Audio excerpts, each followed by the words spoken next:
саломи пур аз меҳри маро бипазиред бинандагони азиз ва бо сипос аз якояки шумо барои ҳамроҳиятон ва садоқате ки ба мо ба радиои озодӣ доред. Ва боз як субҳи нав оғоз шуд. Мо тақрибан ба охири ҳафта расидем. Имрӯз ҷумъа аст, ҷумъаи пурфайз ва ин рӯзи муборакро ман барои ҳамаи шумо шодбош мегӯям ва умедворам ки рӯзатонро хуб оғоз карда бошеду ҳамин гуна ба хубӣ ба поён бирасонед. Ва имрӯз 14 декабр аст ва ҳар ҷое ки ҳастед сиҳату саломат бошед ва ҳоло мехоҳам таваҷҷӯҳи шуморо нахуст ба вазъи боду ҳаво ҷалб кунам. Дар Прага, пойтахти ҷумҳурии Чех, обу ҳавошиносон боридани барфро имрӯз пешбинӣ мекунанд. Ҳаво сард мешавад, дақиқтараш 2 дараҷа зери сифр меравад. Дар Москав, пойтахти Русия, имрӯз барф меборад ва сардии ҳаво 4 дараҷа зери сифр хоҳад буд. Дар Душанбе ҳавои офтобӣ пешгӯӣ мешавад. Интизор меравад ки ҳарорати ҳаво дар давоми рӯз то 14 дараҷа боло биравад, яъне гарм аст дар Душанбе. Хуб, ҳавои Душанбе гарм аст, аммо бубинем ки чӣ хабарҳо дар ин кишвар аст ки ҳоло ман дар даст дорам. Сулаймон Вализода, раиси барканоршудаи ноҳияи Фархори вилояти Хатлон гуфт ки комилан аз ҳукумат ронда нашудааст ва ба зудӣ корро дар як мақоми нисбатан поинтар идома хоҳад дод. Рӯзи 13 декабр дар суҳбат бо Радиои Озодӣ гуфт барканориаш ба моҷарои дашномдиҳӣ дар як ҷаласаи ҳукумати Фархор рабт надорад. Вализода рӯзи 12 декабр ҳамагӣ баъди 2 соли таъин шудан аз мақоми раиси ноҳияи Фархор озод карда шуд.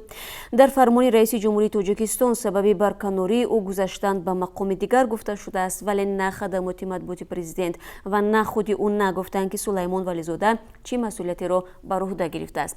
Худи Вализода рӯзи панҷшанбе дар суҳбати телефонӣ бо Радиои Озодӣ гуфт масъулияти наваш аз раиси тоза таъини ноҳия вобаста хоҳад буд. Бояд гуфт ки исми Сулаймон Вализода тобистони имсол баъди нашри як навори аудиоӣ дар интернетрасонаӣ гардид. Дар баъзе аз ҷойҳои навор дашномҳои зиште аз ҷумла ба номи модару хоҳари баъзе аз раисони ҷамоатҳо шунида мешуд. Ноширони навор иддао карданд ки ин садои Сулаймон Вализода дар як ҷаласаи ҳукумати ноҳияи Фархор аст, аммо Вализода ҳеҷ гоҳ эътироф накардааст ки дар ҷараёни кор дашном медиҳад. Намояндагони додситонӣ ҳам баъди санҷиши навори аудиоӣ гуфтанд садое ки ба Сулаймон Вализода нисбат дода мешуд монтаж шудааст. Раиси ҳамакнун собиқи ноҳияи Фархор рӯзи 13 декабр гуфт баъди хулосаи додситонӣ ҳеҷ гоҳ ин мавзӯъро ба ӯ матраҳ накарданд. Вай таъкид кард ки сабаби барканориаш дашномҳои зишту таҳқиромез ба корманду мардум нест. Вай афзуд чунин рафтори номатлуб надоштааст. ҳоло Рустам Раҳматзода иҷрокунандаи вазифаи раиси ноҳияи Фархори вилояти Хатлон таъин шудааст. Рустам Раҳматзода аз соли 2015 муовини раиси вилояти Суғд буд. Ӯ дар гузашта дар вазифаҳои раиси ноҳияи Айнӣ ва Зафаробод ва раиси ширкати барқи Тоҷик кор кардааст. Ноҳияи Фархори Тоҷикистон дар ҷануби кишвар ва бо шимоли Афғонистон марзи муштарак дорад. Ҷамъияти ин ноҳия 150 000 нафар буда. Дар гузашта сокинонаш бар сари мушкилоти дастрасӣ ба замин ва баҳсҳои дигар аз болои мақомдорон то дастгоҳи иҷроии президент шикоят карда буданд. Додгоҳи ноҳияи Фирдавсӣ як сокини Душанберо барои 10 маротиба ба зиндон равон кард. масъулини додгоҳ мегӯянд ин марди 70 сола аз 9 маротиба зиндонӣ шудан сабақ нагирифтааст. Як мақом дар додгоҳи ноҳияи Фирдавсӣ рӯзи 13 декабр дар суҳбат бо Радиои Озодӣ гуфт Файзалӣ Мирзоеви 70 сола то ин вақт 9 бор зиндонӣ шуда солҳои зиёдеро паси панҷара гузарондааст. Ба қавли манба Файзалӣ Мирзоев ахиран дар назди таваққуфгоҳи бозори Саховат Тоҷдин Қурбоновро латукуб карда бо корд ӯро захмӣ кардааст. масъулини додгоҳ мегӯянд Файзалӣ Мирзоев баъди ин амал боздошт шуда бо қарори нави додгоҳ барои 6 соли дигар ба зиндон маҳкум шуд. тибқи қарори додгоҳ Мирзоев ин муҳлатро дар зиндони низомаш сахт паси сар мекунад. назари Файзалӣ Мирзоев ва наздикони ӯ дар ин бора дастрас нест. маълум нест ки онҳо дар ин бора чӣ назар доранд, аммо дар додгоҳ мегӯянд солҳо ранҷу азоб дар зиндон натавонист барои ин пирамард сабақ шавад ва ӯ ба ҷои роҳнамоии ҷавонон будан дар маҳбас даврони пирии худро меронад. در نتیجه به هم برخوردن دو قطار در نزدیکی انکره پایتخت ترکیه دست کم 9 نفر به هلاکت رسیده است. تعداد زخمی ها تا حال 46 نفر گزارش شده است. ولی انکره واسیل شاهین گفت که احتمال تعداد قربانی ها بیشتر شود. صدمه ساعت 6:30 وقت محلی در ایستگاه راه آهنی یعنی محله واقع در کنارهای پایتخت ترکیه همگی 10 کیلومتر دورتر از نقطه حرکت رخ داده است. قطار با سرعت انکره کونیا به یک لوکوموتیو برخورد. در نتیجه این برخورد یک چند واگن از خط بیرون شد و پل پیاده‌گردی فرازی راه آهن بر روی قطار رفتید. تا حال از هلاکت 3 راننده قطار و 6 مسافر گزارش شده است. نجات دهندگان به جای حادثه آمدند و ضرر دیده ها را در زیر آوارها جستجو میکنند. داستان ترکیه گفت که از روی این حادثه پرونده جنایتی باز شده است. شریف شکات حمله‌وری که شب 11 دکبر ازدحام مردم را در یارمارکه سولی نوید در استراسبورگ فرانسه هدف تیر قرار داد دیروز کشته شد. خبرگزاری رویترز می‌نویسد شریف شکات 29 ساله را به هنگام یک عملیات کارمندان پلیس بی‌ضرر گردانده. گفته می‌شود بعدی که کارمندان پلیس پس از جستجوی 2 روزه این حمله‌ور را پیدا کردند، او در منطقه نیدورف فرانسه بوده است و در یکی از انبارها پناه می برده است. طبق اطلاع رسیده شریف شکات با خودش تپانچه و کار داشته است و اولین شده به سوی کارمندان پلیس تیر گشوده است و در پی تیرپرانی جوابی کشته می شود. از این پیشتر پلیس فرانسه نزدیکان او والدان و 2 برادرش را به حبس گرفته. شریف شکات 27 بار در فرانسه، آلمان و شویتزاریا به جوابگری کشیده شده است. چند سال پیش نیز برای دزدی در آلمان زندانی شده بود و او را به فرانسه استرداد کردند. بعد حمله در یارمارکه سولنوی استراسبورگ در پی آن 3 نفر کشته و 12 تن دیگر جراحت برداشتند. در سراسر فرانسه چاره‌های امنیتی پرزور و نظارت در مرزها سخت‌تر شده است. در استراسبورگ برگزاری همگونه اعتراض و تظاهرات را منع کردند. بیشتری رهبران کشورهای جهان در رابطه با این حادثه به فرانسه همدردی بیان نمودند. در آلمان گفتند که خدمات مخصوص این کشور به همتایان فرانسوی خود کمک خواهند کرد. پرزیدنت آمریکا دونالد ترامپ حمله را محکوم نموده گفت نظارت در مرزهای کشورش سخت‌تر خواهد شد. در عین زمان آمریکا فعالیت‌های به اصلاح غارتگرانه روسیه و چین در افریقا را نیز محکوم نموده استراتژی نوش در این قاره را معرفی کرد. بر پایه این خط مشی حکومت کمک بدون امتیازگذاری در سراسر افریقا را خاتمه می‌بخشد. روز 13 دکبر مشاور امنیت ملی پرزیدنت آمریکا جون بولتون گفت استراتژی با هدف مخالفت با کوشش‌های مسکو و پکین اجرا می‌شود. بولتون افزود مسکو کشورهای افریقایی را با و انرژی تامین نموده برای وضع آن در سازمان ملل متحد از آنها آواز طلب میکند. به قول مشاور امنیتی پرزیدنت آمریکا چین به واسطه پوره و تقدیم قرضها کشورهای اروپایی را به گرو میگیرد. به گفته جون بولتون از این بابت آمریکا با احتیاط همکارانش در افریقا را انتخاب خواهد کرد. یک افسر آمریکایی با کشتاری یک مرد افغان در سال 2010 عیبدار دانسته شد. نظامیان آمریکا میگویند 13 دکبر فرماندهان به خلاصه آمدند که مایور متیو گولدشتین باید به کشتار عیبدار کرده شود. طبق اخبار رسیده گولدشتین اعتراف کرده است که یک مرد را در افغانستان کشته است. به عقیده وی فرد کشته شده طالب مسئول تهیه مواد ترکننده بوده است. وکیل مدافع گولدشتین میگوید زیر حمایه‌اش خادم مردم آمریکا بوده. جان صدها نفر را در آمریکا و افغانستان نجات داده است. اکنون فرماندهان معین خواهند کرد که نام برده را به تریبونال یا خود دادگاه نظامی بکشند یا نه. تحقیق ابتدایی در سال 2014 بدون پیشنهاد نمودن عیبنامه خاتمه یافته بود. در سال 2016 تحقیق این کشتار از سر گرفته شد. گفته می شود در یک صحبت گولدشتین قصه کرده است که چگونه او و یک سرباز تهیه‌گر بمب را از پایگاه بیرون برده، سپس او را کشته و جسدش را زیر خاک کرده است. یک مسئول دادگاه عالی ایران اعلام کرد که بابک زنجانی پس از بازگرداندن قرضهای خود به دولت اعدام خواهد شد. اما قسمی از این اموال در خارج از کشور است و دادگاه به آن دسترسی ندارد. با گزارش خبرگزاری تصنیم، هادی صادقی معاون فرهنگی دادگاه ایران روز پنجشنبه 13 دکبر در پاسخ به سوال گفت که مردم نباید برای اجرای حکم اعدام بابک زنجانی شتاب کنند، زیرا دادگاه نمیخواهد سرنخ این اموال را در خارج از کشور گم کند و باید همه اموال به بیت المال باز بگردد. سپس حکم اعدام این متهم اجرا خواهد شد. پیش از این محمد جعفر منتظری دوستان کل ایران نیز گفته بود که حکم بابک زنجانی اعدام است و او حتما اعدام می شود. با این حال رسول کوهپایه‌زاده وکیل بابک زنجانی گفته است که برگرداندن اموال می تواند در حکم صادر شده در نسبت زیر حمایه‌اش تغییرات بیاورد. با گفته وی در حکم بابک زنجانی که در دادگاه عالی تایید شده است گفته می شود که در صورت برگرداندن اموال می توان از ماده 114 مجازات اسلامی استفاده کرد. این ماده به عفو اشاره کرده است. برخی مقامات ایرانی در گذشته ادعا کرده بودند که این تاجر ثروتمند از 500 تا 600 میلیون دلار در تاجیکستان سرمایه گذاری کرده است و همچنین با افراد پرنفوذ حکومت تاجیکستان رابطه دارد.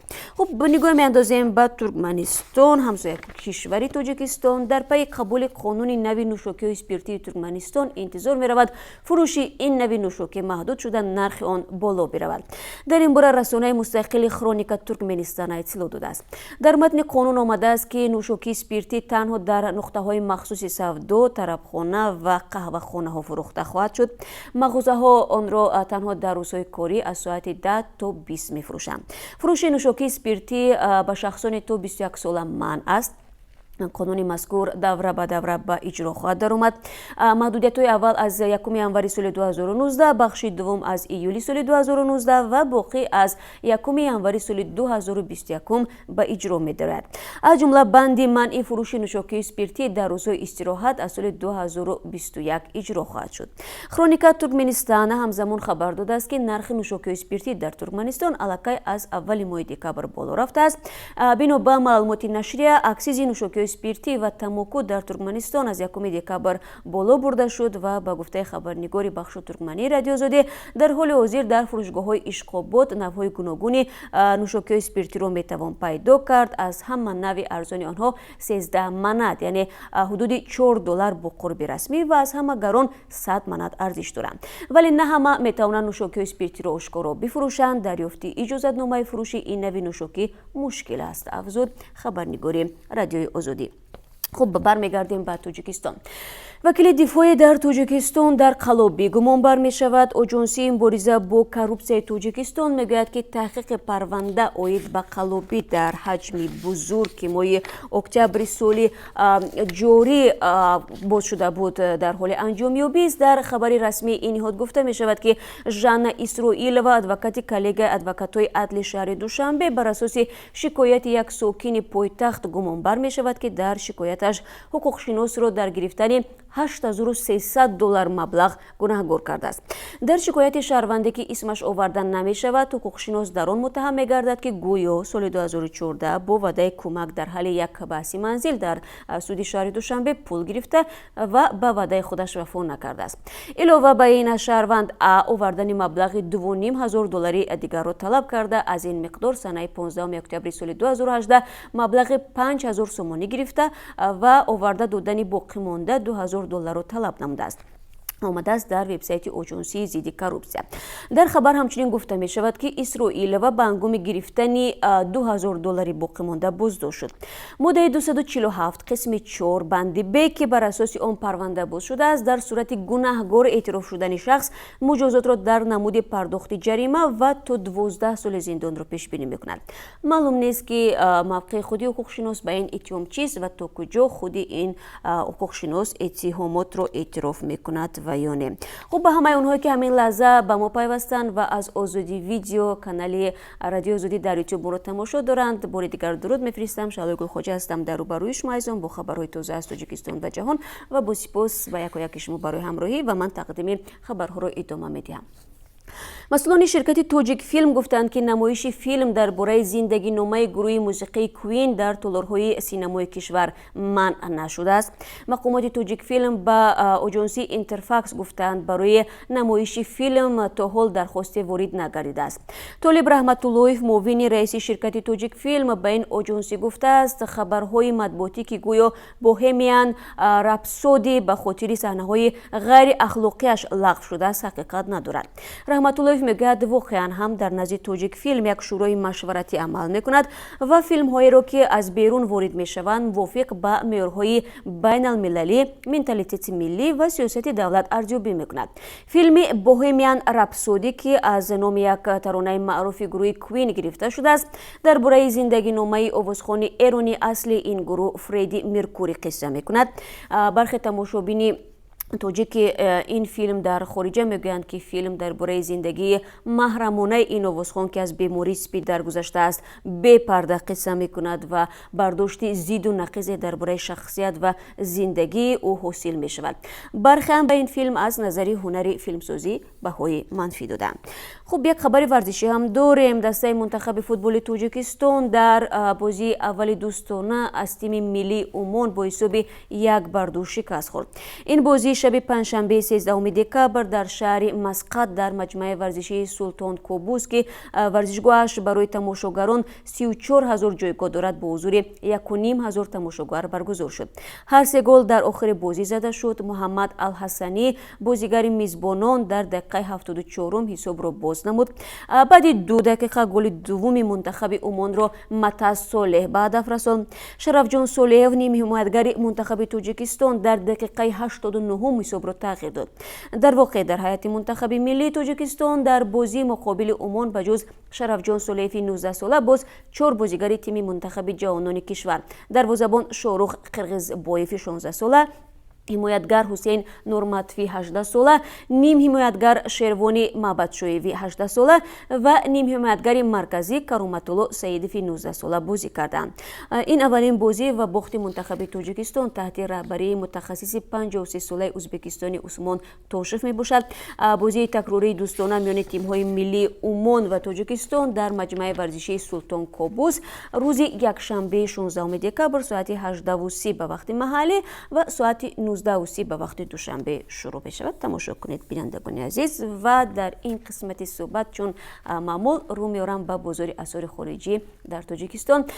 طبق خرب رسمی اسعار خارجی برای امروز $1 9 سومانی و 42 درم، €1 10 سومانی و 72 درم و 1000 روبل روسی 141 سومانی و 80 درم معین شده است. این است به توجه آنهایی که این شب و روز اسعار خارجی خود را در تاجیکستان عوض میکنند.